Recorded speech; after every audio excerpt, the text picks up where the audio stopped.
This episode of the Local Hustlers podcast is brought to you by Flamingo Pools, your go-to maintenance and repair company in the East Valley. Stop wasting your valuable time trying to take care of your pool and let the professionals at Flamingo Pools take care of it for you. Visit azflamingopools.com for a free quote today. You're listening to the Local Hustlers Podcast, East Valley Locals. Get connected with small businesses near you and dive deep into their stories, mindset, and motives. Entrepreneurs everywhere. Get ready to be inspired by business owners, entrepreneurs, and hustlers that you can relate to and learn from. And now, your hosts, Dallin Huso and Ridge Waldberg. All right, everybody, welcome to another episode of the Local Hustlers Podcast.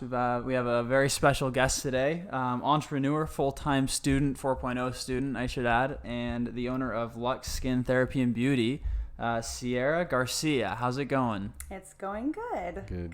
Good. Well, thanks for being on the show today. We're excited to have you. Thanks for having me. It's going to be super fun. Yeah, so obviously a lot of stuff in that intro there, a lot of things going on in your life right now. Why don't you give us a quick, background on your life before we jump into what you're doing right now?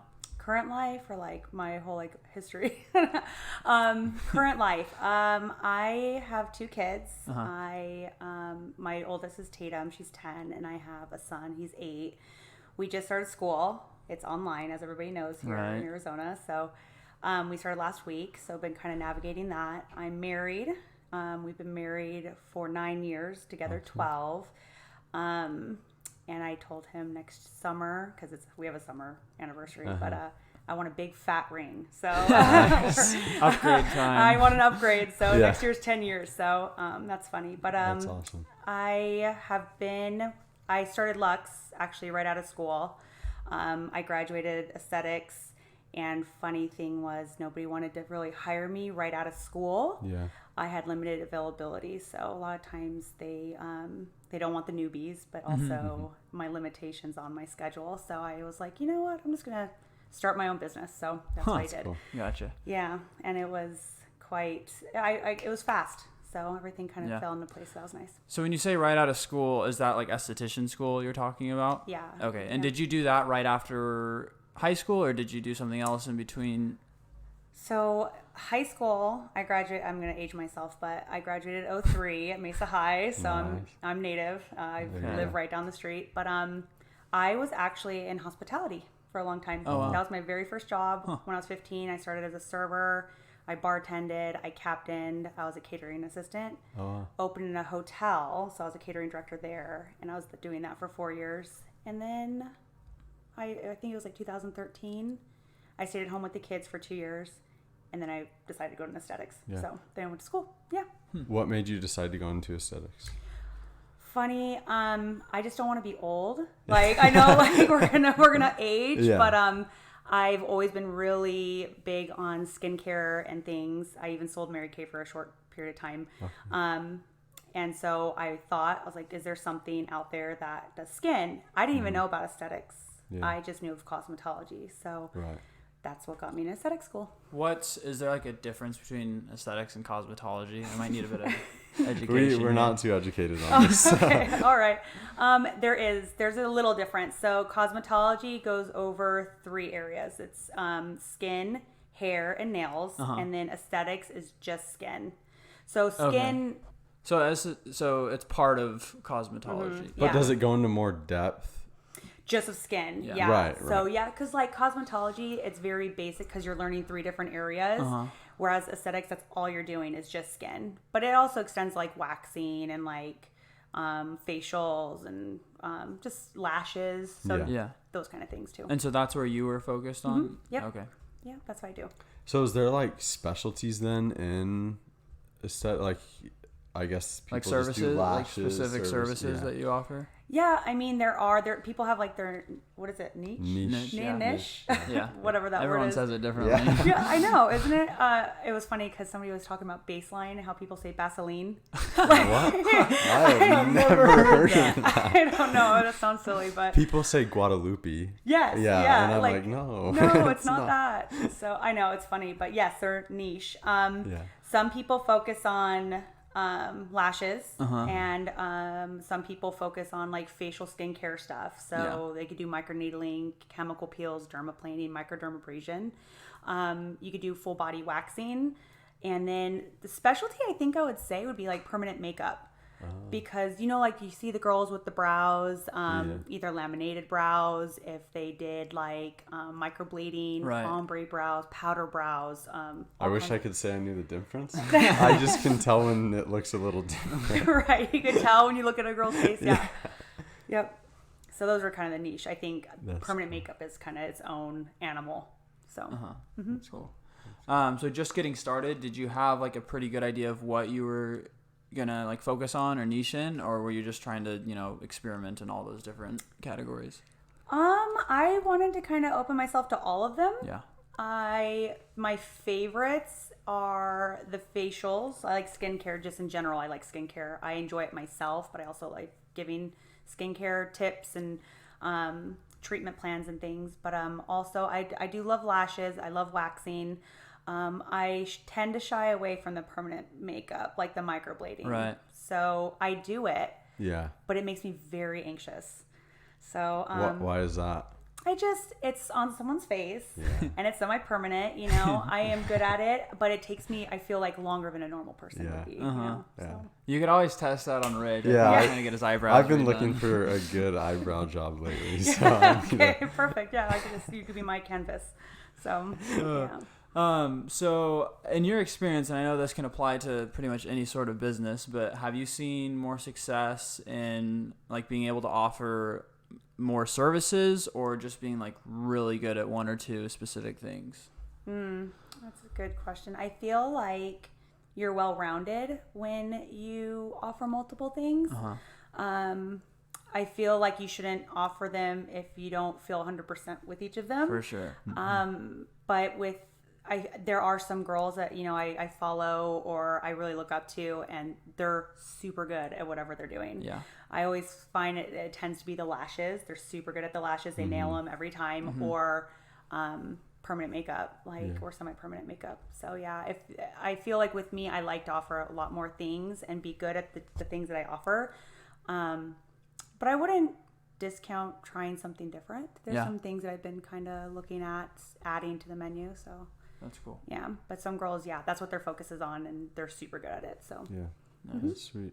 Well, if you don't mind, can we jump back a little bit and down so that you're a full-time student and you have a 4.0 GPA? Why don't you kind of share what that is, because that's super interesting. Oh yeah.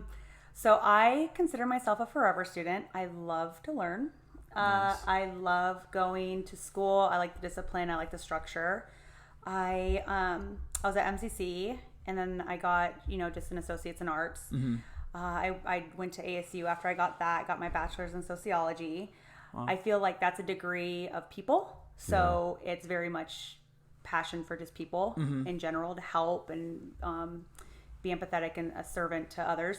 And then I am at Grand Canyon University now, so GCU. I am at mental health and wellness, and it's an emphasis in family dynamics. So it's a hard program, not in the sense of the curriculum or anything, just finding the time to get everything done. Right. Yeah. So why did you decide to start doing that, even though you already had a bachelor's degree? I wanted to kind of fine tune my skills. Aesthetics is actually really, I know it sounds really funny, but aesthetics is really hard on the body. I'm very much hunched over all the time. Right. I have a neck injury, so it very much pains at the end of the day. I have very long days because I work so limited times. So I'll do a 10 or 12 hour day, every Tuesday, Thursday, and then I'll work Saturdays, and I come in on Wednesdays or whatever. So it's painful on the body. I just figured that it would be something to have. It's good for the future. I want to eventually be in academia with a university professor with that. Probably going to my PhD, but that's down the road. So. Yeah. You got to check this master's off the list. Yes, first. exactly. One thing after, one thing after another. Yeah. I feel like the PhD comes after, but probably in the next few years. Yeah. So can you kind of dive more into what your degree entails? So you could use the degree. I mean, with mental health and wellness, I think it's very relevant anyways in my industry, even if I don't even use my degree, right? I feel like you're learning about just people in general, like the psyche, how to help them if they have issues. A lot of times when people are in with me, they're telling me all the nitty gritty of their life, right? Right. Yeah. And I feel like being in this program really makes you stop and think and listen. And I think that is just important because just in general, you should be a I was listener. going to ask if like it's correlated in your business and you've seen any benefits on that side. So it totally like is. So when you sit and they tell you, the client's telling you your life story and you're just listening, and I'm very much one to stop and like listen and not necessarily give my advice unless it's summoned if they ask me, and I'm like, okay, well. And I feel like this degree, it goes over a lot of things. It goes over parenting, it goes over marriage, it goes over healthcare reform and policy. It just, all that. I talk to people just, and it's relevant. Mental health and wellness in general is relevant, For sure. So I like that in aesthetics too. Yeah, so. That's really cool. Do you feel like you can diagnose somebody when they're just sitting there and they're just going on and on about certain things and you're like, oh yeah? I mean, maybe to myself, like it's out of my scope to say, I think this is what you have. At the end of this interview, you have to tell me and Ridge what right. you think about Okay. I know what your problem is. We'll say it's off the mic, but we'll keep it on. Oh my gosh. No, but yeah, mental health is like a pretty big thing right now and something that a lot of people are being more aware of, especially like in the business world. They say, an entrepreneur, there's so much stress and it can be like lonely and depressing. What's your advice to like, I guess, keep up your mental health and make sure that you're staying on top of that and focusing on that just as much as all the other aspects of your life? I feel like, based on what I've learned and just me personally, there's a lot of different things. You definitely have to, I know it sounds weird, but nutrition plays a huge role. Nutrition, self-care, and I'm super huge on self-care. I'm always getting my massages and acupuncture and my hair and my nails and all these things, but that's my time, to like decompress and do me time. Hobbies, finding something like being outdoors. They say there's a lot of studies of like if you're outdoors and you're connecting with nature, it like settles your soul, So just finding like hobbies and doing things for yourself. It's not a selfish thing because you're still worried about other people. Right. I'm worried about my husband, my kids, my career, everything. But recentering yourself. But I think those are the biggest things. Just finding the time to focus on yourself too. For sure. Yeah. I've heard people say that like you can't help other people if you can't, like the more that you help yourself, the more that you're able to help other people as well. Totally. Yeah. They say you can't pour from an empty cup. Yeah. Right. Yeah. So I feel that's very much accurate because you have to fill yourself up with like the goodness too, and I feel like you have to just have a positive mental attitude. Also being positive and looking at the bright side of things. Yeah. Cups half full, not half empty. Yeah. So I carry that a lot with my business in general. Like even driving here, me being in the accident, I'm like, I went that way for a reason. Yeah. Maybe if I were to go a different way, Yeah. there was a reason I went down Cooper. So Right. I always have that in my head. Like there's a reason. There's a reason That's for cool. this. So Is that a hard mentality to like get in a good habit of thinking that way, or is it like natural for you? no, it's definitely not natural. No, my husband, it is. He's a very lighthearted person. He's very happy all the time. Yeah. It, doesn't come natural to me. So maybe that's also why I'm in that program, to help myself. So, no, you have to just remind yourself. Sometimes things get hard and you just have to remind yourself on that. Pessimism will creep up, but you got to get that down. So For sure. What are some hobbies or other things you do to like detox or kind of step away from business and focus on your mental health? So not so much now, but traveling. Yeah. We're a big traveling family. That's cool. So I said I was in hospitality and Marriott was, where I'm at. And like as far as that's what I used to do. Yeah. And we just like to travel. And one of the biggest things is with the kids, because they're 10 and 8, our bucket list is to visit all 50 states by the time they're 18. Nice. So, That's awesome. So you got 8 more years. Yeah. Right? So How many have you done so far? 21. That's Really? really good. Yeah. 21. So I guess jumping back on track, back to the timeline of things. At what point did you start going to school again? Was this before you started your own business or after? Or right around the same time? Actually, right around the same time, because I started Luxe May 2016, and I graduated ASU. No, I started ASU, I'm sorry, that ended that summer. Okay. So May 2016, I started Luxe, and then that August, whenever school started up, was when I went to ASU. Yeah. Yeah. And so throughout this whole time, you graduated from ASU and then started again at GCU, all while running this business. Wow, Yes, impressive. that's exactly right. Has that been hard to focus on two different things? Not only do two different things, but be successful in two different big aspects of life. I feel like it's hard, but my mind is so like all the time on the go that that centers me. Yeah. Because if I'm not doing anything, or if I'm super like slow, or that's not the best kind of mind for me. But if I have multiple things going on, yeah, totally. Like I can knock it all out and do good. So yeah, I feel it's good. How do you feel like you properly manage it though? Like how do you feel like you prioritize it? So sticking to schedules, I'm very like to the schedule. So, a lot of times when we were on campus, the kids were on campus at school, I volunteered on Wednesday and Fridays in their classroom. Then I worked Tuesday, Thursday, Saturdays. And then nighttime is usually when I did my homework and things, or super early in the morning, which there's more hours in the day, obviously. Yeah.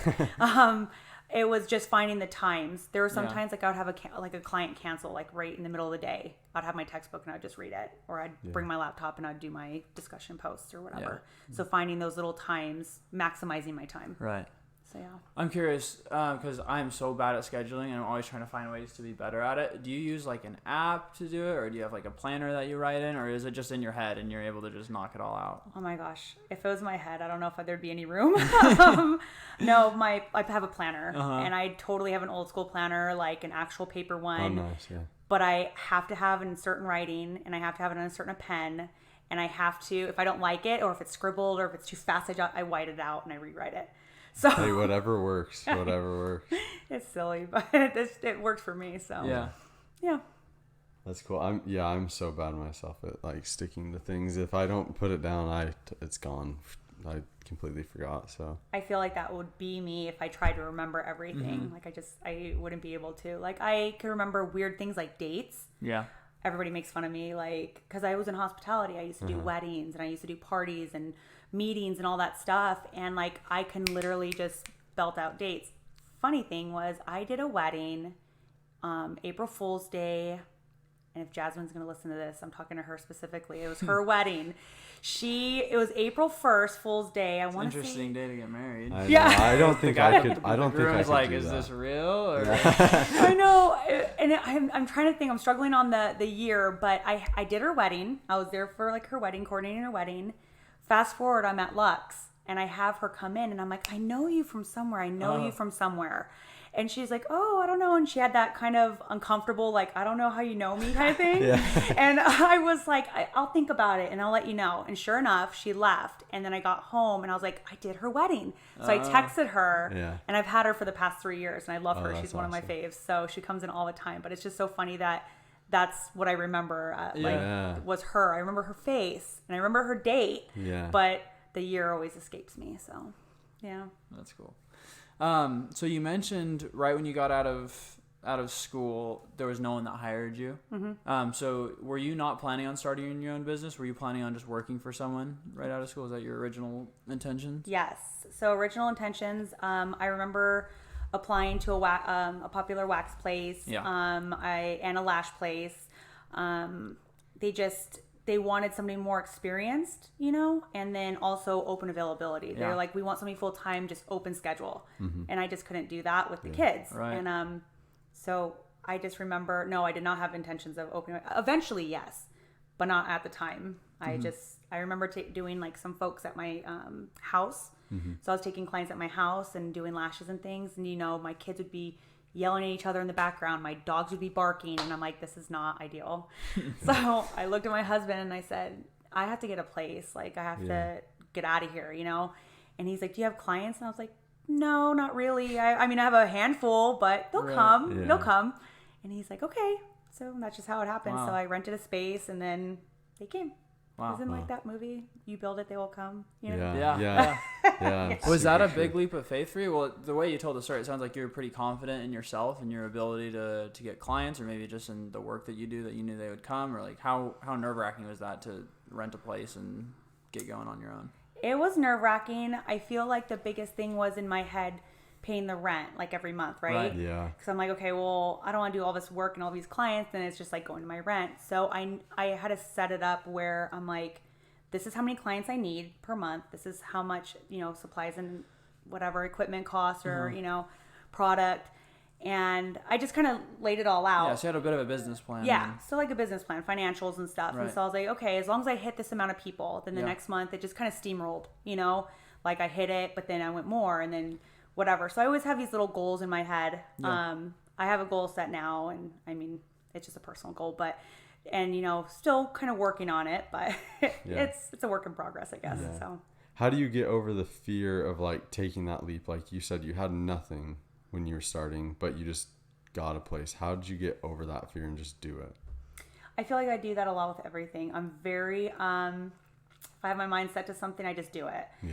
And I think that is why my husband likes me so much. He loves me so much because I'm just so like I have something in my head and I just do it. Yeah. Like I literally have been looking for a travel trailer for like a year now, and he's like, no. And I just went in there and I just got it. I just went in there. I was like, hey, we got a travel trailer. And he's like, what? And I'm like, yeah, I mean, we got to go camping and we got to be outdoors, like this is great. So I have these impulses, I guess. Yeah. And the worst thing you could do, I mean, even if I fail, like what's the worst thing, right? Like you just do something different or you modify it or whatever.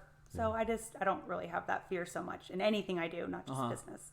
What's your advice for someone who's like has an idea or has this business they want to get started, but they're just trying to take that step to actually get going? Honestly, I get this a lot with my clients. They always ask all the, like these kind of questions, and they're like, I'm thinking about doing this, and what do you think? And I'm always 100% proponent of like, you got to do it. You'll never know, and you'll kill yourself like being like, oh, I should have done it, or what took me so long, or whatever. And I'm like, what's the worst that can happen? Like, it's not like your life is on the line. You know what I mean? It's like you can do something just different, you have to just try it though, because you just won't ever know. And that would kill me more than, failure, I guess. For sure. Yeah. So, I feel the same way. I think we get like so stuck in like, we're so scared of a certain situation that we're in. But what we don't realize is that we've probably been through a similar situation and we're still here. Like totally, we still make it out alive. It's so true. But we get so stuck on something and so infatuated with just this one thing going on. And it's like, okay, you made it out the last time. Mm-hmm. You're going to make it out again. It's so true. Yeah. I feel like, you definitely have to think of that. And what is that? There's that quote. It says something like, what's the definition of insanity is doing the same thing over and over expecting a different result, right? Yeah. Like it's kind of the same thing. Like if something doesn't work, don't keep doing it, right? Like you have to change it up a little bit. Yeah. So just trying and changing it if it doesn't work the first time is just I think key. So well, it sounds like you need to hook up a mic when you're working on your clients and just record your own podcast. Honestly, I thought about it. I totally have thought about that. I do have a few that would totally be like the best on the podcast. It'd be actually a super interesting thing. It would. Yeah, I've thought about that actually. That's just funny. Renting even a bigger space and having like an office and be like, hey, before your like appointment, you have to podcast. You know what I mean? You have to get on here. We have to talk what we talk about, and then we give you your service. That's really funny.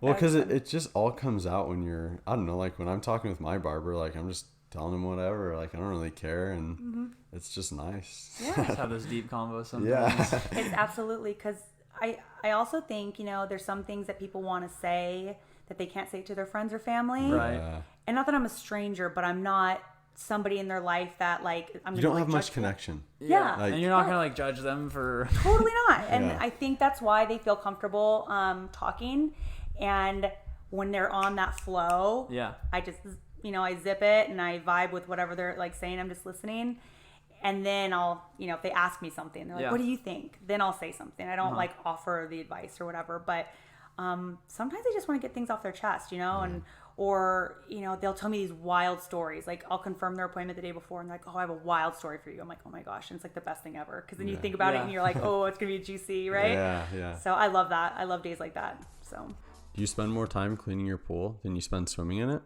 Then call Flamingo Pools today. Flamingo Pools is your go-to swimming pool maintenance and repair company in the East Valley.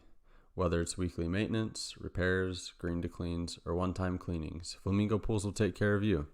Honest, reliable, and innovative. Just a few of the many good things Flamingo Pools customers have to say about them. Ask them about their mineral treatment, which will keep your chemical levels down, allowing you to have a healthier bathing experience. At Flamingo Pools, they know that your pool was made to be enjoyed, so let them handle the rest. Check them out at azflamingopools.com or give them a call at 480-422-6013. Mention this podcast and you'll get your first month of maintenance completely free. That's azflamingopools.com and 480-422-6013. That's cool. So I'm curious. Well, so it sounds like a lot of these customers, like recurring customers, they come back over and over. Yeah. How much of it do you think has to do with like your skill level versus your personality and your ability to connect with them? That is so funny you even say that, because I think about that. I'm like, dang, what if I wasn't like as good as like I thought I was, or whatever? And they just come in here just like for the conversation. They just want a friend. I know. I'm like, dang. So that's kind of They're like the blow to the ego. Yeah. Yeah. I mean, are they paying for like a therapy session? I mean, I feel kind of weird like taking money for that, but no, I want to say I feel like I'm good at what I do. Yeah. I don't want to sound like, arrogant in that any kind of sense or whatever, No, but yeah. I feel like I'm knowledgeable in skin enough where like they come back because they have issues that they're working with. Like Right. I have a lot of acneic clients, a lot of anti-aging clients, somebody with pigmentation. I have a few of those with pigment, after they have kids, they get pigment. And we definitely see a difference. So it is on the right track. So I'm assuming that my skill level's there. Yeah. But I mean, conversation too. I mean, the Brazilian waxes that I do a lot of Brazilian waxes. Okay. And I only do women, but a lot of times it's like 30 minutes. And those are the girls I see every month. They're always every month. Like, and those are the ones that are always like, they talk really fast to get everything out because we only have 30 minutes, you know? Yeah. So I think they're the ones that really like the conversation, you know? So my Brazilian girls, shout out to the convo. So. Yeah. So question. So I'm a guy, obviously, so I don't know like how a girl's mind works. But does there have to be a certain level of comfort for certain services that you offer? Yes. So to like trust you to do that sort of thing. Yes, I would say, because like for me, I'm a professional, so like I don't care. I don't even think about it. Right, it's just like I'm just doing my job, right? But I get that all the time. I can't believe how you do this. How can you do this? And I'm like, it's literally just another day at the office, right? Yeah. But yes, you have to get comfortable, because there are girls that like will jump around to waxers because they don't feel comfort with them. And I'll hear all kinds of crazy stories, like, they don't talk to them at all, or they took like an hour when it should only been like 20 minutes, like, or it hurt immensely, or whatever it was, and I'll hear all these stories and I'm like, oh, dang. And by the time we're done with our conversation, I'm done. And they're like, oh, that was great. I'm like, okay, great. And so I feel like the Brazilian wax girls definitely need a comfort, like with somebody. You have to be good at what you do, not weird and awkward, because that's who wants that. And then, but there is definitely a comfort level you have to be good with as a client. But with me, it's just another day. So yeah. Mm-hmm. Huh. So do you you just kind of distract them from what's going on? Okay. Yes, that's exactly right. Okay. That's exactly what I do. And I tell them that all the time. I'm like, I just distract them. I keep talking, and I'm like, yeah, okay, and okay, do this and hold your legs and da-da-da. And they're just like, wow, you're already done. And I'm like, I'm already done. It's a distraction. That's the number one thing. Yeah.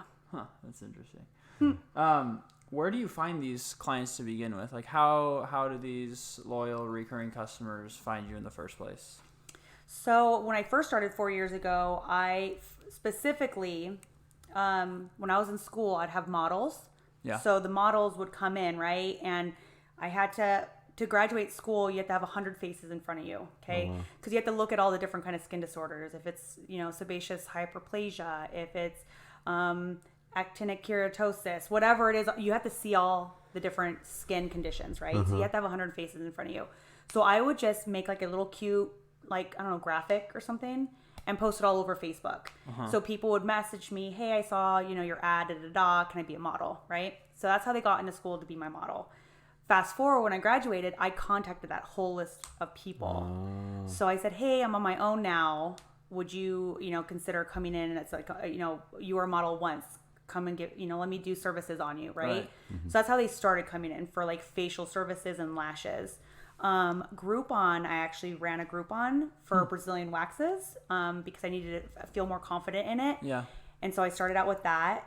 And literally 80 to 85% of the girls stayed with me from that. So some people have a thing about Groupon, like, oh my God, whatever. You don't make anything. But I've heard that it takes like all of your profit pretty much. It really does. It takes a lot of it. So it's just a way to market then. Yes, that's exactly right. But the whole point is for them to like you, for them to come back, right? And the wax is kind of nice because it's a residual thing. Because they come back every month, 4 to 6 weeks or whatever. Yeah. So that's how I kind of marketed it. And then now, to fast forward 4 years, it's word of mouth, just friends upon friends, referrals. Yeah. And it just keeps growing, snowballing from there. Yes. And I have 3 sisters, so they send me a lot of people. Nice. So my sisters. So networking as well. Yeah, networking. There you go. Yep. I'm sure it's a big word of mouth industry. Like, hey, who do you use? Because they like trust somebody else. And, yes. Yeah, and it's ironic because I have a lot of Brazilian women actually from Brazil as clients, and it's kind of a nice thing for me because they're like, we love your Brazilian wax. I'm like, cool, coming from Brazil, right? Is there a reason why it's called Brazilian? Yeah, this might be a dumb question. Honestly, no, it's not. I mean, honestly, I think that's where it originated, is what the whole thing is, and that's but it's funny because when they come in, they say it's completely, like, yes, the idea of what's going on is the same, right? But the way it happens is completely different. So it's very intense in Brazil. Like, you have to be like, I don't know, some Hulk to like manage it or whatever. But here it's more, Americanized, I guess. Yeah. But I do have that following, the Brazil girls. Yeah. So they all talk to their friends and they'll come in. Like, That's cool. A client that she doesn't even speak any English, so we'll translate by Google. So that's really? kind of cool. Yeah, totally. That's really awesome. And you're still able to like maintain that comfort with her. Yes. Wow. Yeah. So that's kind of, I know it's just like these funny little scenarios or whatever, but yeah, we'll just Google translate each other. And she's like, she does a YouTube channel, I think she actually said, but it's for her Brazilian friends. And so she markets me on that. So that's cool. That's really cool. Do you feel like your degree has helped with that, or just you as a person? Because like not everyone can just make someone feel comfortable when that's going on. That's true. I don't know. I mean, I have the music, so I set the tone, and then like we chat about like life stuff. I'm always talking because like sometimes they're trying to concentrate on what's going on. Yeah. But I'm like, no, girl, think about like what I'm saying, right? Right. So I mean, I think it's both. I mean, I don't think it's necessarily like my Grand Canyon, like not my degree or anything from that. Maybe my personality is just, comforting to girls, because I don't know, I just have a lot to talk about with them and make them feel comfortable. So I feel like it's a little bit of both. But facials, I try to not say anything. Yeah. Obviously, they're trying to relax. So I have like the spa music, and we have the warm towels and the massage and stuff. So you're making me want to go get one. Yeah, I think I need to go get a facial. Facials are great. Yeah, I do have guy clients. So yeah. You got 2 more. Yeah, totally. I noticed on your Instagram account you have like an avatar.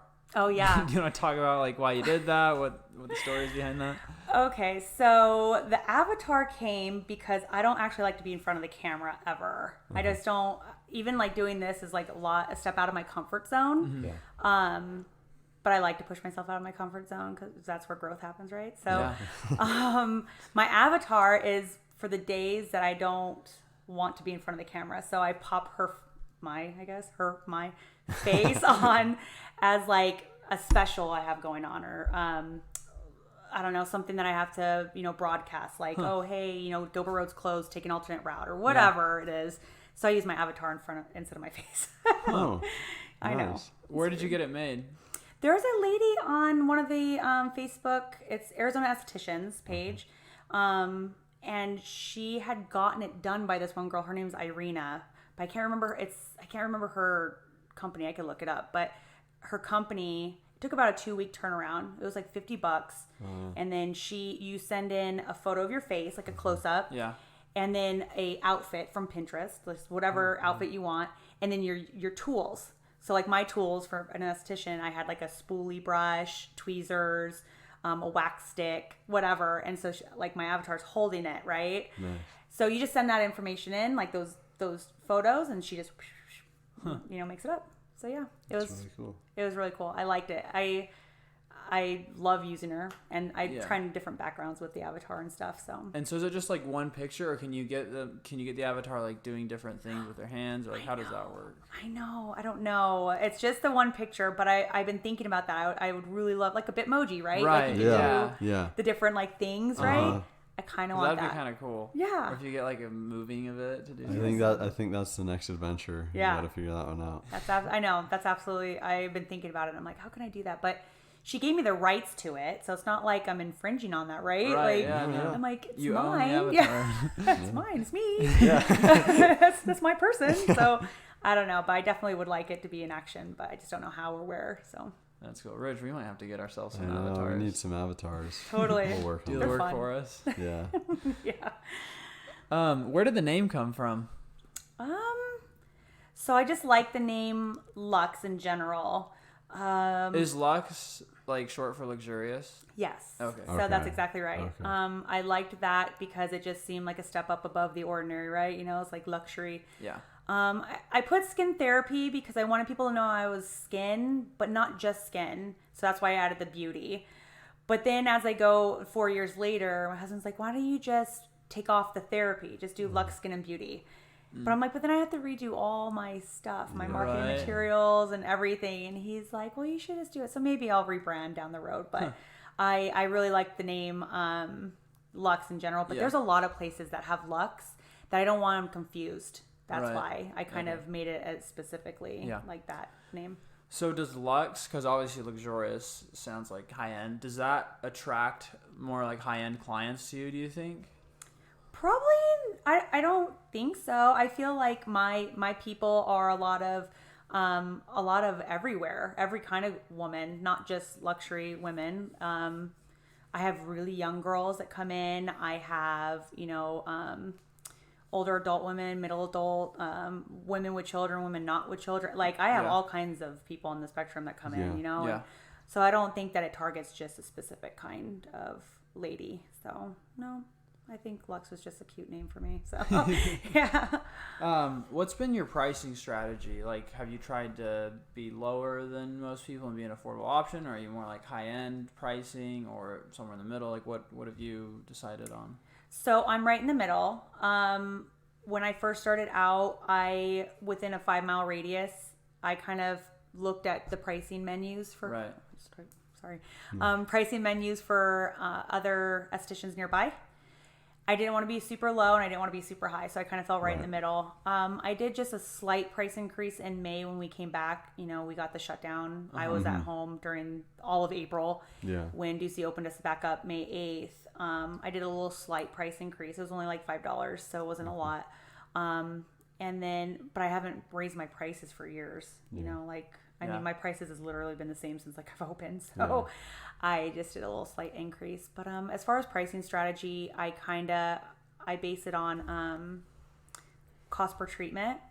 And then people, like the businesses around me, I don't want to be super high and I don't want to be super low. I kind of want to be right in the middle and affordable to everybody because I have that whole spectrum of girls that come in. Right. So. That's cool. How did that shutdown affect you, like mentally, financially? Was it pretty tough on you, or were you able to hold off?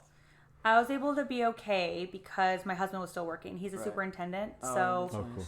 he was able to work, but he's working from home, so that was kind of nice.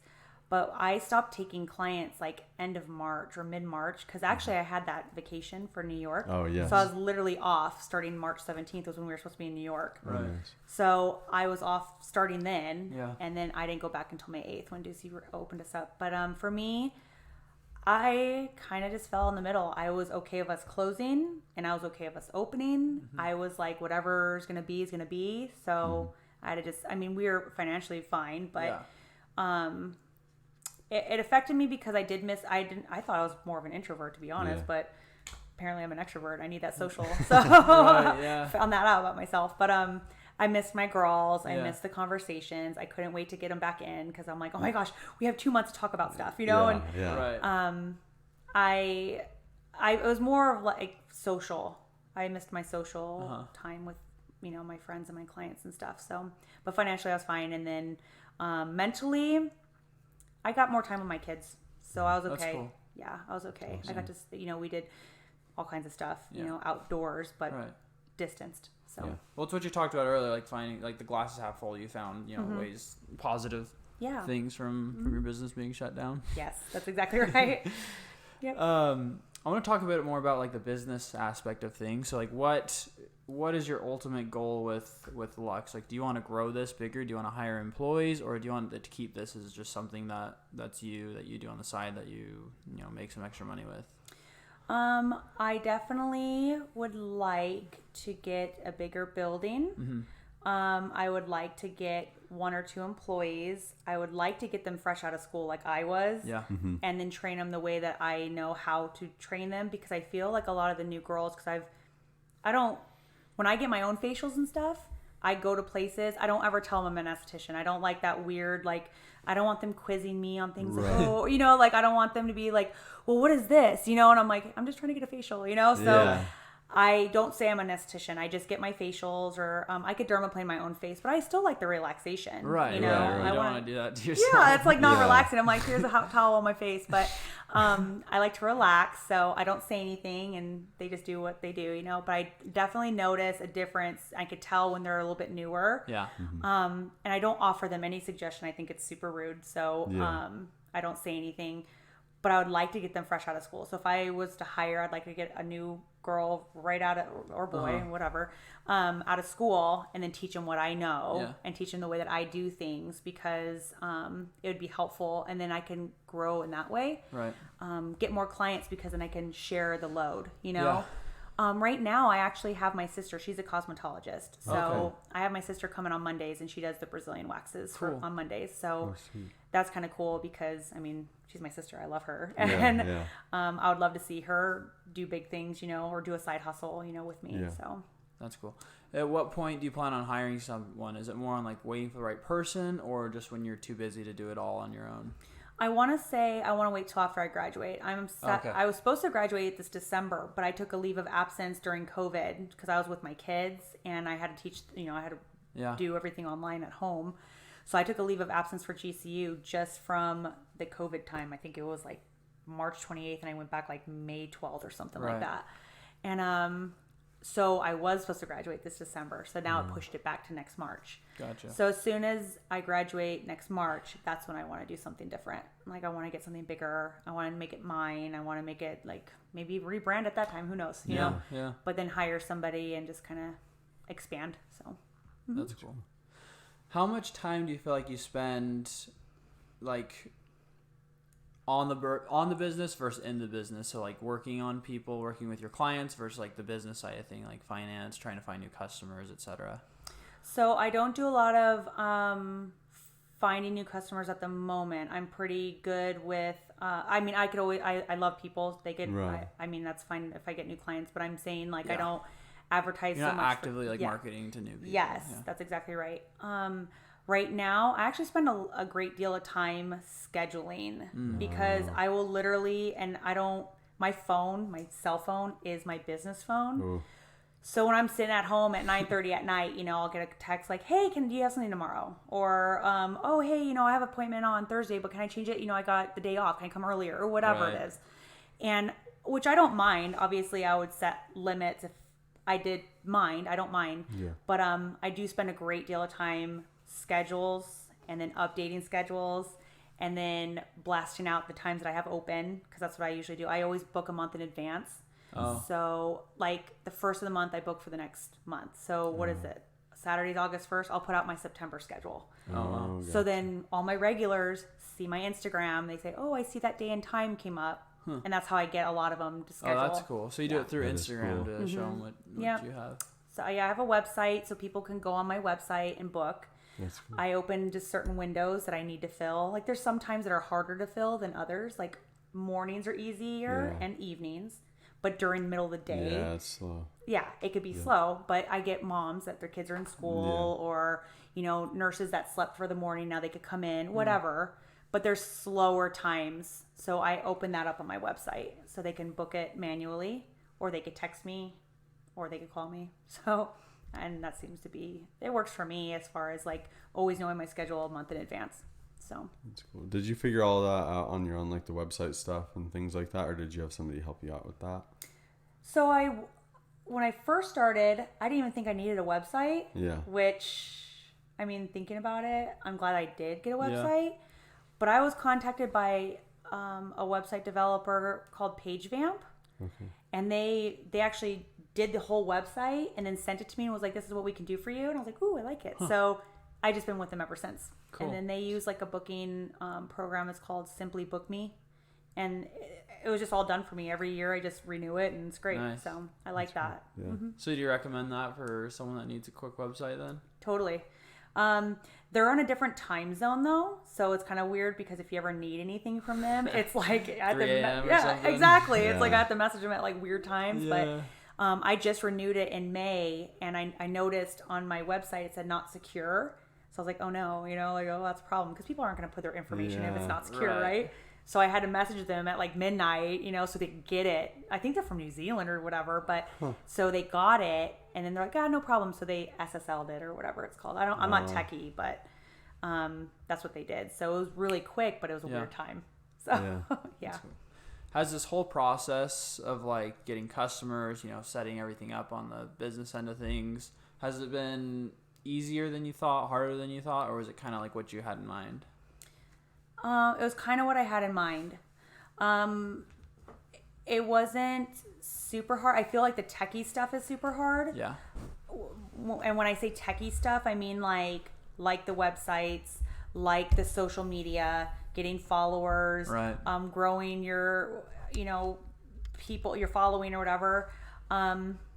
I want people following me that like on Instagram or Facebook that are actually wanting my services or interested in what I have to say. Yeah. I wouldn't be one to like pay for followers or like people that are like buy like 10,000 followers from India or something. Yeah. And I'm like, this sounds kind of hoaxy, but I want people that like follow me that are interested, not just anybody. Like they don't like you don't have to follow if you don't like what I have to put out there, Yeah. So I feel like the social media growing is kind of hard. For sure.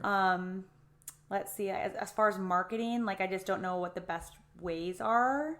So I mean, I almost find or tend to like stay with what I'm just doing, than looking for other things, which that could be a good or bad thing because you can if you are looking for other things, it could be good. Like you could, blow up or whatever, or I could spend so much time and not get anything, So I don't know. I feel like the techie stuff is hard for me. So, yeah.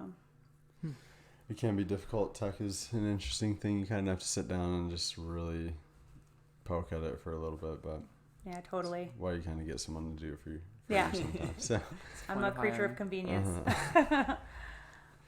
Ridge, do you have anything else you want to go over before we kind of jump into our next?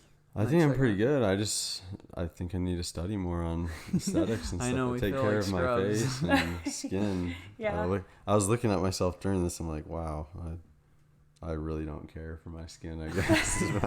Yeah, it happens. Largest organ of your body, though, is your skin. So that's always, It's true. So what are so I'll ask this real quick. What are like some things that people can do on a daily basis to keep their skin health up to par?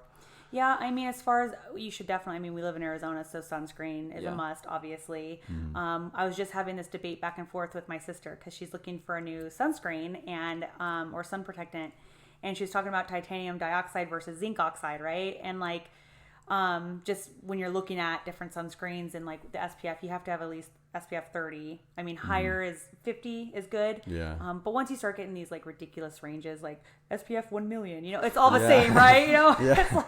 It's like, okay, come on. Like once you get to 100, it's usually not any better the higher you go, right? Yeah. So definitely sunscreen. You have to have it every day. Hydration, drinking a gallon of water a day is ideal. But I mean, obviously, I don't even like to drink a lot of water, but I put some cucumbers in or whatever. So But just lotioning. I like serums. Serums are very, very nice just on the daily. Serums, not even just for your body, but your face. Yeah. Serums are smaller molecules, so they'll penetrate your skin better. Okay. Then moisturizer. Moisturizers kind of tend to sit on the face, Okay. right? Huh. So if you're going to get one thing, get a serum, if you want to hydrate your face. So Yeah. Cool. I like that. Cool. We'll make sure to take Good notes on steps that. to take. Yeah. Good steps to take. Yeah. Sweet. Well, before we finish up here, we have a little game that we're going to play with you. Okay. We know you said something about not liking pop quizzes, but Oh, I totally hate pop quizzes. Okay. this will be good. You're stepping out of your comfort zone, which is Oh, good. good grief. Okay. So how it's going to go is you have 60 seconds, and we've got a list of questions, and you're going to answer as many questions as you can within those 60 seconds. And they're just questions about, like, you, things that you like, your preferences and stuff. So Oh, perfect. Not scary at all. Okay. Not scary. Like, shouldn't that be seems too easy. tricky. Yeah. And whenever Ridge is ready. All right. I am ready. All right. 3, 2, 1. Music you turn on when nobody is around. Country. Nice. If you could have a superpower, what would it be? Reading people's minds. Stuck on an island, what would you bring? Those flint lighter things. Nice. If you could have dinner with anyone in time, who would it be? Dinner in time. Like famous? Anyone. Probably. Passed away? Yeah. My dad. My dad passed away, so I would like to have dinner with him. Yeah, that would be like good. What's your spirit animal? Ooh, panther. Nice. If you could turn an inanimate object into life, what would it be? My bed, because then he could walk around with me. I love naps. Best business book you've read. Business book. Ooh. I haven't started it yet, but I just got it. It's the art of no fucks given, something like that. So, can I say that word? I'm so Yeah. sorry. Okay. It's a book. Okay. Or the 4-Hour Work Week. I haven't read it we yet, just but ran out. okay. I actually just finished reading the 4-Hour Work Week again. So you said you haven't read it yet? I haven't read It's it. a I really got good it. Book. Yeah, Is it? I love it. Yeah, my husband's read it. He's an audiobook guy. I have to have the actual books. Yeah. But he says it's so great. Just maximizing your time in that amount of time versus like, Oh yeah. like instead of the whole day, I always hit this, sorry, the whole day, and you're like really productive for the first few hours, sure. but then you're just sitting around for the rest of the time. Yeah. It's like, okay, what does that, gain, right? Yeah. I feel like that's very relevant to me. It's like I get everything done in a short period of time. And he's like, you got to read that book. So Yeah, no, I think it'll change the way that anyone does business in a positive way and give you a ton more free time as well. So okay, yeah, I want to read that book. I have it. I just haven't gotten to it yet. I just started a book club. Oh, really? Yeah, so I just started a book club. We just got done reading The Silent Patient, and now it's Great Small Things by Jodi Picoult. That's one that's up on deck after Wednesday because we're reconvening on Zoom on Wednesday. And then the next one is Where the Crawdads Sing. I'm a bookie. I like to actually read a book. That's cool. Versus That's audiobooks. fun. See, I can't read. I listen to audiobooks and podcasts all day, but I can't get myself to just sit and read a book or my mind goes all over the place. That's relevant. My 10-year-old actually really likes reading. I have to read it to her, obviously. Okay, But I sit and I read, and she's always like, "Oh, Roblox," And I'm like, "Hey, I'm gonna read a book." She's like, "Sweet," and shuts it and comes and reads a book with me. It's cool. So. That's good. That's good. Well, anything we miss or any last piece of advice you'd like to give to business owners or wannabe entrepreneurs that are listening? I feel like the only advice or the biggest advice that I could give anybody that wants to start their own business, go in it with a business plan, have some kind of write it down, what you're thinking, what your ideas are, where you stand for beliefs, what your non-negotiables are. Get that all written down. Don't be afraid to start. I know it's kind of scary, but you could watch YouTube videos. I mean, I watched YouTube videos about finding a space, leasing a space and all the things to ask and stuff. And then get a good tax person because taxes are a bear. Yeah. When you run your own business, it's kind of like a trial and error too, like all the things you have to keep track of. But For sure. But just don't be scared about doing it. I mean, you can do it. Yeah, there's scarier things out there than starting a business. So, yeah, I feel like that's a good piece of advice. But just go for it. Yeah, I like that. There's scarier things than starting a business. So think of 3 things you're terrified of that are worse than I know. starting a business. And you'll do it. Keep that in your head. So. Okay, well, why don't you tell all our listeners where they can find you, either on social media or if they're wanting to come in, where you're located. Sweet. Okay. So I'm at Gilbert and Warner. I'm just like a mile away from downtown Gilbert. Yes. You can find me on Instagram. It's Luxe Skin Therapy and Beauty. Also Facebook, Luxe Skin Therapy and Beauty, and my website, www.luxeskinTherapyandbeauty.com. So it's all kind of all the same names, but follow me. And I do personal things during my life, not just, skin stuff and lashes and things. I do photos, but I like to do stories of my life just as I'm a real person. So that's cool. That's cool. Okay, well, Cierra, thank you so much again for coming on today. We had a real good time and learned a lot about the health and wellness world. So thank you so much for having me. It was super fun. It was actually really calm. So. Thank you. Cool. Okay, awesome. Well, we'll catch y'all next week.